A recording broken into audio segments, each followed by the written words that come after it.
We don't have to, what seems to happen for many people is that some terminologies become monumental. It's like observe, observe, wow, yeah. Or self-inquiry, oh, the inquiry, but is that the inquiry? You see, like this, mind is just doing it out of habit. But it's simply looking. This is what is so beautiful about what is taking place here. We're not trying to pass any test, just looking, not creating, not imagining. You see? So you cannot fail.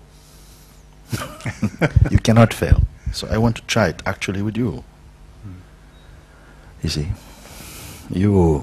What do we speak about when we talk about observing? No big deal. There is a sort of, in life you are constantly observing. Now I'm not talking about a sort of addicted observing, like, you know, a paranoid observing. Just that life is taking place. Something is responding to actions and reactions are taking place spontaneously, actually, in your presence. Sometimes you have the feeling that you are the doer of them. But if you stop and you just take a quiet, steady look at this idea that you are the originator of action, just that only, to take a look, you may come to some beautiful finding that you're not doing anything.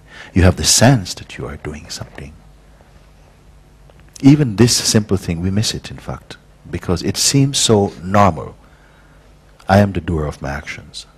So even that, I say, listen, don't worry about it. You can have this feeling, I am the doer of actions.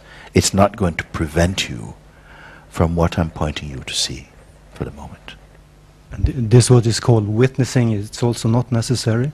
Some people speak I am about pointing that witnessing is taking place automatically. Both for spiritual people, non-spiritual, it's not a big deal. Witness is, let's keep it simple. You are the witness of your life, what is taking place in front of you. You are the one who notices it. Simple, that's all it means. You see? The only difficulty comes when you're adding on to yourself all these different decorations, all these different ideas about who you are and so on. So that gets a bit confusing, that is all. But the witnessing is the same. You can be witnessing with, and now I'm using the word witnessing, so it's building up like witnessing, you see? But you're observing, noticing, we can choose any word.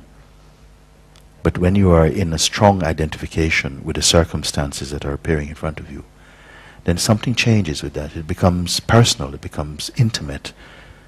You see, you are capable of observing what takes place without being sucked into it. In fact, you're doing it all the time. Most things that appear in front of you doesn't register deeply. You don't pick it up. You don't save. You don't log on. You see? And this is the beautiful thing about life. It's just happening, and what causes you to actually remember some things and not others? What is it? Your conditioning, perhaps, habit, something that you have enjoyed in the past you wish to enjoy again. So the minute something resembles that, there's interest, because you want to repeat what you've enjoyed. And what you have not enjoyed, you want to avoid. You see? So this is just the same for everybody. It's the same for everyone. So this thing about witnessing is nothing particularly special, religious, spiritual. It just means, can you observe without identifying?